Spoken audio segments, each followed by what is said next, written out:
What if the thing we've been calling a midlife crisis is actually a midlife invitation? In this episode, we're diving into one of the most universally experienced and possibly least honestly talked about seasons of life. Whether you're in your 40s, your 50s, or hovering on the edge of either, this episode is for you. I want to start with a haiku. Yes, a haiku. Bear with me because it captures something so perfectly. First love, then marriage. A mortgage and a divorce. Is that all there is? That's from Peter Radley. And honestly, if that landed somewhere in your chest just now, you're in the right place. Kia ora and hello. Welcome to the Living Midlife Well podcast. I'm Janine Lattimore, a wellbeing writer and coach, here to help people in midlife get off the treadmill of stress and exhaustion, rediscover their joy, and create a life that is aligned with who they really are and what they really want. Many people in their 40s and 50s are growing weary of the weight of performance and responsibility that feels required by their current life and are desiring something more. As that opening haiku captures, they are beginning to ask, is this all there is? Midlife can be a time of unraveling and transition, but it doesn't have to be a crisis. It can be an evaluation and shift into greater freedom and fun. In this episode, I want to look at the mid-stage of life through the lens of 4 categories: mental well-being, personal growth, life direction, and relationships. But before we get into those, I want to get personal with you, because I think the most useful thing I can do is show you my own hand first. At 53, I am midlife. My 40s brought a huge amount of upheaval, transition, and growth. But so far, I am sailing in smoother waters in my 50s. Here is my lowlights and highlights reel for my midlife experience so far. The challenges I experienced in my 40s were real and they were heavy. I developed a significant stress-induced health condition. I went through the unexpected ending of my second marriage. I navigated shared parenting and the particular demands of parenting teenagers. I lost my father. My mother had already died of cancer in her early 50s when I was just 32.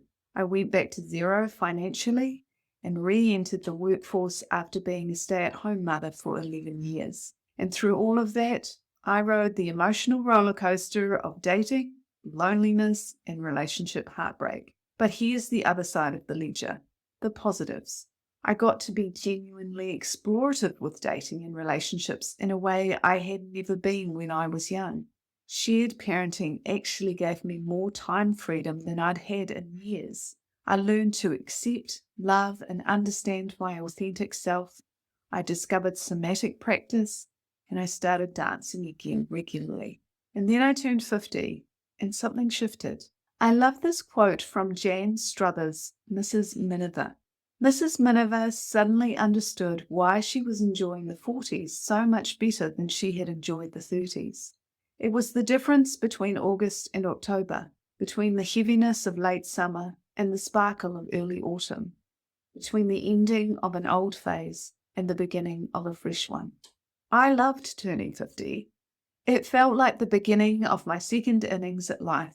In the first half of the game, I got the feel of the playing field, developed effective strategies to meet challenges, and got warmed up in my skills. Now, in my 50s, I have a wealth of life experience, wisdom and learning, a grounded self-confidence, and a body that is fit and able. I'm ready to launch into the best years of my life. Relationship-wise, I am settled in my third long-term partnership, and it feels like a really good fit.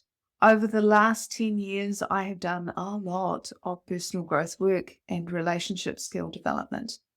I've finally healed my inner child's need for love and approval that kept driving me to get into relationships with emotionally disconnected, critical men just like my father. So what actually matters to me now? It's shifted quite a lot from what I thought I wanted when I was younger. What is important to me now is living a life that feels good to me. In my 20s and 30s, I dreamed of speaking to packed auditoriums. What I really craved was acknowledgement and validation. I have given that to myself now, and I don't need it from others so much anymore. My key love language is still words of affirmation, though, so I do still feel best when I am receiving regular words of encouragement. The things that take my focus now are financial and time freedom, doing work that is meaningful and creative, and developing my relationship skills to connect effectively with people. There are a lot of things in my own experience that are typical of midlife ups and downs. Let's have a look at some of the common challenges and positives for each of the categories I mentioned at the start of this episode. Let's start with something that doesn't get talked about enough: what's actually happening mentally and emotionally during this season of life. By the time they reach their 40s, a lot of people are feeling like they are running on the same treadmill of stress and exhaustion day after day and existing more than living. Many of us are working, raising children, and looking after a household. Throw in extended family responsibilities, and there is little time left for ourselves and our dreams. However, our children are getting older, which gives us some space, and we can begin to see light at the end of the tunnel. Maybe, unless, like me, you had a child in your late 30s or early 40s, and then the light may get shunted out until your 60s. When I talk to people of middle age, frequently the primary thing they desire is rest. And yet, ironically, most of us are so stuck in stress-induced survival mode that even if we get spare time, we can't or don't know how to stop and just put our feet up. Many of us feel constantly on and find it very difficult to switch off. Grief features strongly in midlife for many people. It is when they become acutely aware of their own mortality and the slow degrading of their body. In conjunction with this, death often becomes more of a feature as aunts, uncles, and sometimes parents pass, and we enter the zone where fatal health issues such as heart disease and cancer start to rear their heads more intensely. And alongside all of that internal experience, our relationships are often going through enormous change too. Let's talk about that. There is a general trend in Western societies that the number of couples that are separating or divorcing after age 50 is increasing. I think that there are many reasons for this, including longer lifespans, increased financial independence for women, and the abundance of information and options available now. Statistically, women are the primary instigators of ending relationships, and a key reason why is that they have been carrying the emotional and mental load of the relationship for years and finally decide that they have had enough. Most women in Western society are no longer locked into unhappy relationships for reasons of security. This opens up new opportunities and challenges of dating again in midlife. And I think it is also requiring us to get better at developing effective relationship skills. Now that couples no longer need to stay together out of necessity for material support, we are re-examining how and why we develop long-term committed relationships. Many of us have also had painful relationship experiences, and as a consequence are working on our own personal growth to re-parent our inner child and shift unhelpful patterns of belief and behavior. The other key relationships most midlifers have is with their children and their parents, and there are often big shifts going on in this area too. Most people in their 40s are managing the challenges of parenting teenagers, and then the 50s bring the mixed emotions of the home becoming an empty nest. However, empty nests can then be filled with adult children returning to live with their parents or having your elderly parents come to live with you. Social isolation becomes more of an issue for a lot of people from midlife onwards. As children grow and partnerships end, social connections change, and joining new social groups and making new friends can be very hard, particularly at this stage of life. Past relationship experiences can lead to people carrying a lot of shame around failed relationships or extreme weariness about trusting other people or themselves. Woven through all of these relationship shifts is something deeper, a fundamental questioning of who we actually are.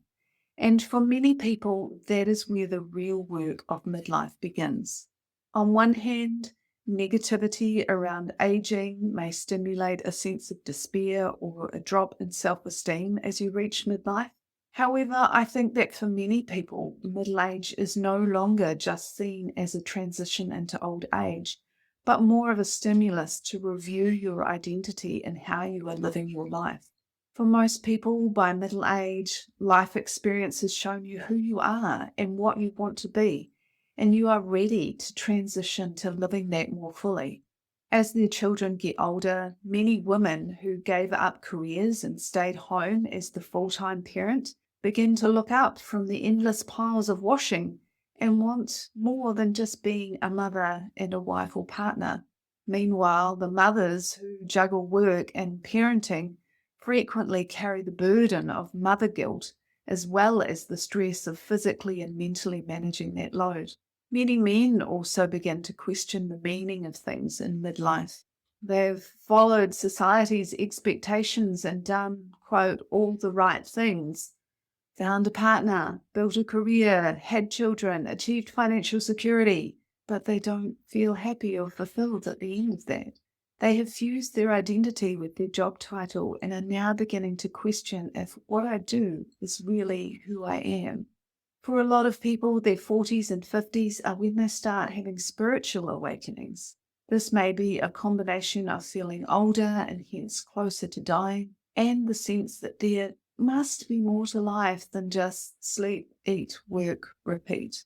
That restlessness, that sense that there must be more, often leads to a really important question about direction. Where do I actually want to go from here? Midlife is typically a time when people reflect on their life so far.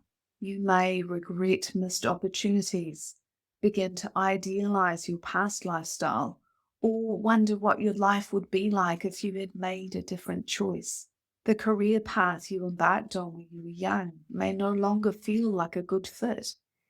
You may feel bored or exhausted by your daily routine, or a general sense of disconnect, discontent, or restlessness about yourself and your life. These things can turn into challenges, or they can be used as springboards to reevaluate and adjust your priorities and life choices. For many people, midlife is when they start to become true to themselves and more authentic in how they live their life. A lot of people change careers around age 40 or start a passion project. Some people set the intention of bringing more joy back into their life and either re-engage with things they enjoyed when they were young or develop new hobbies. Personally, I learned to hula hoop for the first time in my mid-40s and loved it so much I became a hula hoop fitness instructor as a job path. If there's one thing I want to leave you with today, one core message that sits underneath everything we've talked about, it's this, and it's summed up well by a quote from Bree Penfold's Lola Bloom, The Flamingo Diaries, a midlife memoir in motion. Maybe midlife isn't the crisis we joke about. Maybe it's the moment you finally stop waiting for permission, for perfection, for the right time.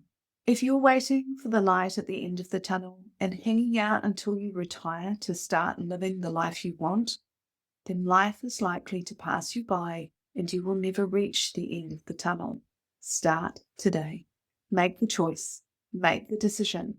Give yourself permission. That is how it begins. One choice and one action at a time. Life will shape around you when you do. You will stop being like sand that is shunted around by constant crashing waves and become like a rock dropped in a stream, emanating out ripples and causing life to begin to flow around you. And that brings us to this week's Just One Thing, a small actionable step to take away from today's episode. This week, I'm asking you to help me help you. If you're a fellow midlifer, I'd love to hear your responses in the comments or reviews to the following questions. What are your biggest challenges right now? What are the positives of midlife for you? and what matters most to you in this season of life. Your story matters, and sharing it might be exactly what someone else needs to hear. Remember, give yourself permission. Start today. Thanks for listening to this episode of Living Midlife Well. If you found this interesting or helpful, then please remember to like and subscribe and leave a comment or review. This supports me, and it also helps other people find this information and benefit from it. Thank you for being part of the Living Midlife Well community. Aroha nui, much love, and I look forward to connecting again on the next episode.